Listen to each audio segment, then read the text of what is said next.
It is not often that I give somebody the advice of doing less and just quitting certain things, but I do think in some circumstances that is probably what we need. Podcast Growth Nation, today, for episode number 187, the things you're supposed to do, in quotation marks, are holding you back.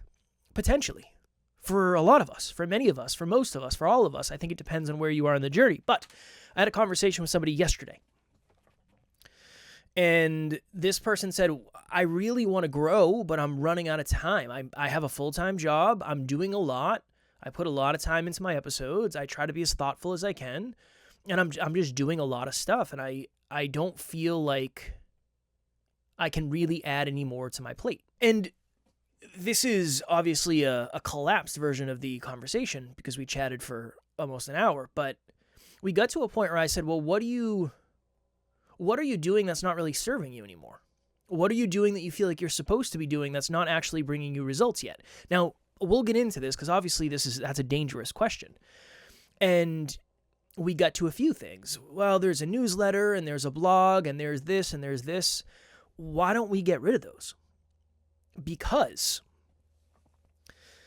you can really only have one big goal at a time. And if you don't feel like that big goal is getting accomplished, realistically, you're probably not going to accomplish any other goals. And if you do, you're not going to feel good about it.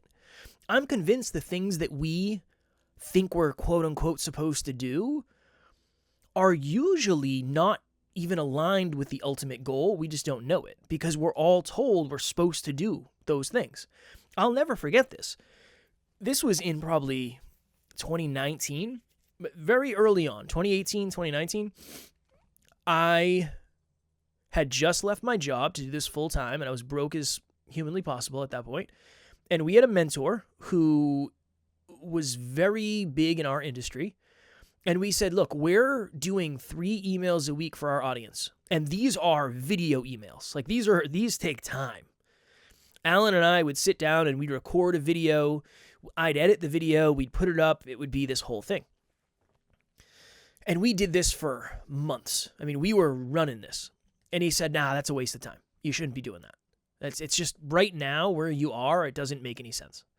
Now, looking back, I think that was bad advice because we were all in, we were fully committed, and we were capable of doing that. We could have done that forever. I mean, we would have found a way to do that forever if we just stayed on that train. So I don't think that advice necessarily served us, but I understand what that mentor was saying. He was saying, look, for every hour you're putting into this newsletter, you could put that hour into the podcast. For every hour you're putting into this newsletter, you could put that into social media. You could put it into the things that are going to lead to people actually getting to a newsletter. But if nobody comes to the newsletter, you're essentially sending 3 emails out a week to nobody. And that's not going to serve you. And why did we start that in the first place? Because that's what you're supposed to do. You're supposed to have a weekly email. You're supposed to have a weekly blog or a monthly blog or whatever it is. And I think we fall into that trap.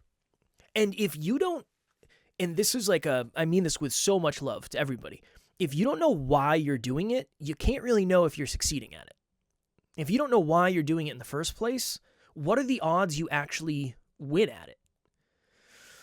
And I'm as guilty of that as anybody. I didn't know what the metrics were for an email list. I didn't know what the metrics were for a blog. I had no idea what success was. I didn't understand. All the stuff that I read and all the content that I found said you should have an email list and you should have a blog. I was like, all right, cool. Let's do that. So I know this has been a theme, talking about doing less better, doing more specific stuff, doing the 20% of activities that are going to give you 80% of the results. But I keep getting this from people I'm talking to where they get convinced they should do things. And it honestly takes away from the thing that's building momentum in the first place. That's an issue. That's an issue. Especially if you're out there, which the majority of you probably aren't doing this full time yet. So you have to do something else to supplement this, right? That's what has to happen in order for this to stay alive. Your time is finite. There's only so much time. There's only so much time you can put in. Yes, people are going to say you should post on social media every day. I agree. I also haven't posted on social media so I can't tell you to do it. Now, what I can say is, well, I'm in a little bit of a different space and demand is really high right now, so I have to service the existing clients we have. Yes, there's context. Obviously, there's context. But I don't know if you should add to your list of supposed to do's until you're already doing the other things really well. And I think this is what happens for a lot of us as we start something. So we start a podcast. And in the beginning, it just is whatever it is in the beginning, right? Maybe it's one episode a week. Maybe it's just a solo. Maybe it's an interview, whatever. And you get into that. And at that point, you're just feeling good. You started this new thing. There's a lot of good chemicals flowing around. And you say, all right, you know what? Everybody says I should start an email list, so I'm going to do that. Right? And I'll send out a weekly update on the episode. Cool. You do that. Then social media gets a little bit more complicated. And you realize I should probably have teaser clips that go out. Okay. Well, I want to make sure I write nice captions for them, so I got to do that too. Well, I feel like the guest also needs them, so maybe I'll create some sort of Google Drive or Dropbox folder, and they can have access to these, and then they can share them too. And you can see how one thing turns into 15. And then we don't even do those well. But we continue to add. I'm all for that as long as you can handle it. So to go back to what I said about the fact that the mentor's advice that we got was bad, we were all in. You tell me what to do, I'll find a way to do it. I mean, I was committed to doing this. There was no other job. This was my thing. This was Alan's thing. There's two of us. It's really hard to outwork two people that are essentially working 12 hours a day. I mean, it's really hard to lose when you play that way, right? So that advice, I don't think was going to serve us. But if you're in a different place, if you have different circumstances, I would say doing less is probably not the worst thing. Because I would rather you do 3 things really well than 10 things mediocre. Because it's really hard to get momentum that way. It's really hard to get momentum that way. And this is a mistake a lot of people make, is they delegate certain things that only they should be doing. And it doesn't grow because it requires a lot of strategy, and it requires somebody who knows what they're doing. We have somebody on our team that's a web expert. I'm not that person. So if you come to me and say, hey, how do I SEO my website? I'm not the guy, but we have somebody that knows way more than I mean, they've been doing this for, I don't even know, a long time, 15 years. They know way more than I do. So that's another thing that happens is we're supposed to do it. So we pay someone to do it, and then it doesn't go that well. It doesn't end up getting us the result we want. That's a whole nother conversation. But I think we should just be honest with ourselves. Now, this is the $1 million question. How do we juggle that thought process with the fact that you're going to have to do some things that you don't want to do? You're going to have to do some things that kind of suck.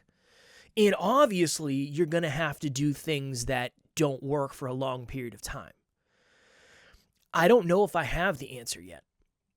I think one of the things to look at is, well, what's stopping me from just doing this later? There are certain things that can be delayed, right? You can delay certain things, but not your episodes. Your episodes don't get delayed. Your social media doesn't get delayed. And then eventually when that's running, then you can start adding other stuff. Unless you are just a grinder and super dedicated, then maybe you add more stuff on faster. But maybe this is just a self-awareness conversation. What is actually healthy for you to do? What is easy? What is meh, kind of a challenge? And then what is detrimental? That is the conversation. If what you're doing is easy, bump it up to meh. It's a challenge. If what you're doing is a challenge, I would try to make it a little bit more of a challenge. If what you're doing right now is unsustainable and burning you out, I would dial it back a little bit and then revisit. And dial it back doesn't always mean quit. Maybe it means put less energy into it. It doesn't, just because I'm not doing social media right now does not mean I'm not going to do social media eventually. I'm just putting that time into other buckets because it was an afterthought anyway. I mean, we have enough going on where my time can be invested in places that just are more valuable right now. But it's not great that I'm not doing social media. It's still an L. I'm still taking an L because that's what I should be able to do at this stage of the game. And then even to the point of, well, Kev, you could just pay someone to do your social media. We tried that, and it just, I don't know if I want to do that. It just doesn't feel right. It doesn't feel right. I want it to come from me, and how sustainable is that forever? Don't know, but we'll kind of cross that bridge when we get there. But that is something that I think we all need to explore. I'm on here, and I'm telling you you're supposed to do things. But if I had you behind the scenes, if I knew your exact circumstances, if I knew your exact goals, if I knew exactly how overwhelmed you were and what else you had going on in your life, I might say, you know what? Maybe we take a couple of those things away. Or if you say, yeah, I've done an episode every week for the last 3 years and I haven't missed and it's like pretty easy at this point, then do more. It's time to do more. You're a veteran now. You've been doing this for 3 years. You're a veteran. Do more. But if you've done 3 episodes, you probably don't need an email list yet. Maybe you don't need a website. That's another thing a lot of people say, like, I don't have my website up. It doesn't matter that much in the beginning. It doesn't matter. I mean, would you? Yes. If in an ideal world, yeah. But there's a drastic difference, and you've heard me say this a bunch, there's a drastic difference between ideal and realistic. Ideal is I track every calorie, I get 8 hours of sleep, I drink a gallon of water, micronutrients and macronutrients, I do cardio every day, I exercise every day, blah, blah, blah, blah, blah. Ideal, yeah, but that's not always realistic. Ideally, we would have everything. Realistically, that's not the case. And I'm telling you, so as a podcaster who has a podcast with over 1 million listens and a 7-figure business, we still don't use our email list consistently. So what you're supposed to do, it doesn't really necessarily mean you're supposed to do it. We don't have a blog. We have never had a blog. In 9 years, we've never had a blog. Now, are we leaving opportunity on the table? Yes, of course. But I'm just using that as an example. That doesn't mean you have to have one because you're supposed to. There's a lot of supposed to do's. And I think we just beat ourselves up. And that's what the conversation ended in. I said, you don't need my permission to do anything. You're a full-grown adult. If you did need any level of permission, I would tell you to do less. I would tell you to can the newsletter for now. I would tell you to can the blog for now. And if you gotta can social media to make the podcast better, I'm okay with it. Just understand that you're gonna have to go back eventually. It's gonna be really hard to win without social media. Forever. Right? That's the thing. Yes, right now I'm messing up on social media. But for the last 8 years, however long, I've been posting pretty freaking consistently. And I've been on my story almost every day, pretty freaking consistently. So it's not as big of a momentum hit for me than it might be for you. So that's the other thing, is the context matters. The circumstances matter. All of that matters a lot. And I think the goal for all of this, and I think I've done an episode on this at some point, you start with something that's sustainable. You do that thing consistently, and then you improve it. The problem is the podcast has to be the first thing. So if your newsletter is a 10 out of 10 and your podcast is a 1 out of 10, it's not going to work most likely because it's not set up. If the first domino is very, very, very, very, very, very, very small, it can't knock over the second domino. So we have to make sure that first domino is perfect. That is exactly what we need.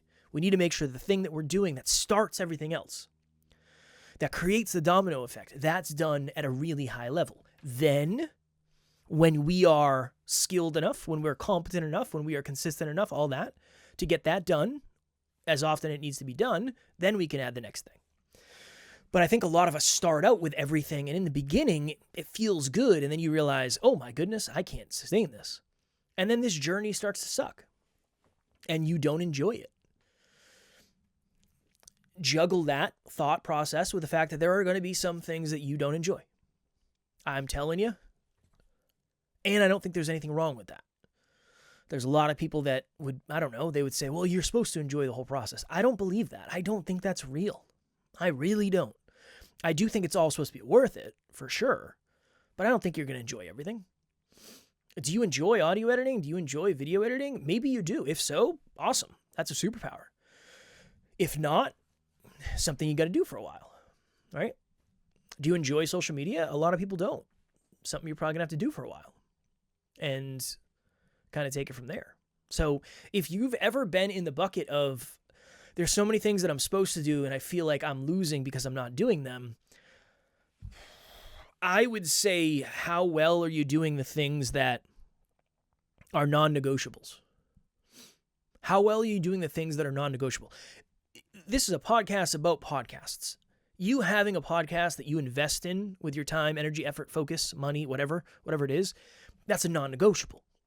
If you don't have a podcast and you're not investing in the podcast, nothing else I say matters, because the podcast is the beginning of everything. It's the beginning of everything. Sure, having a website's great. I'd rather you get your podcast out first. Sure, having a coaching program is great. I'd rather you get your podcast out first. Newsletter, blog, all of that, merch, all of that, books, blah, blah, blah, all the stuff. I'd rather you have a podcast first, because I know what a podcast can do. All that stuff can come later. All that stuff can come later. And I think that's why we did an episode on this for Next Level University. I think the sustaining of success is harder than the achievement of success, because you get, it is a domino effect and it compounds. So what I do today in a day is drastically different than what I did 9 years ago, and I'm way more capable than I ever was back then. I used to, this is not a joke, this is serious. I used to have one coaching call and I would have to take a nap after because I was so exhausted from my one coaching call. And now today is a lot different. But it's also very challenging because at this point we're doing a lot of the Facebook group and monthly meetups and a book club every week and group coaching and other podcasts and Next Level Podcast Solutions and Next Level Social Media, and Alan has coaching clients. We're still doing an episode every day, and. It gets harder that way, right? But I think if you start with the minimum and then you increase as you go, that's probably the best way to do it.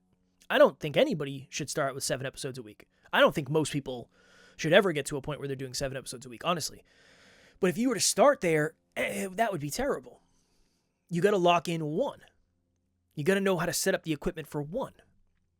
You got to know how to get 1 guest. You got to know how to add the intro and outro to 1, and then put it on Buzzsprout or wherever you put it. And you put it on YouTube if you want to do that and make clips out of it. You got to know how to do that with 1.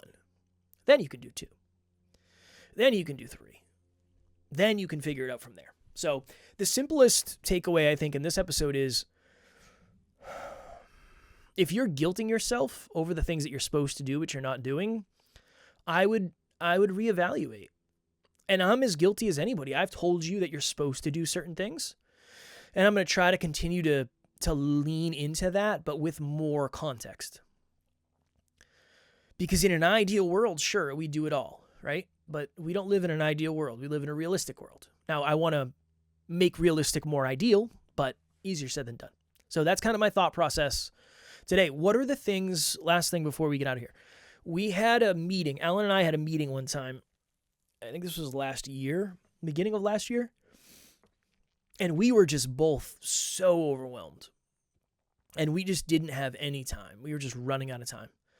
And essentially, we got to the point in this call where we said, let's look at the business and let's put everything on pause that the business doesn't need to survive. What are the departments that we need to keep in order to keep NLU going? What are the departments that if we put on pause, the company would die? We put everything else on pause. Everything on pause. And we went all in on those things. And we had the biggest year we've ever had in terms of business, right? But that was our main focus. That is a really important question. because we grew too fast and we tried to have 25 different departments. And those departments were, for us, they felt like supposed to do's, but they weren't getting attention. They were taking time. We were losing money. I mean, this is something that we're doing all the time. We're doing this all the time.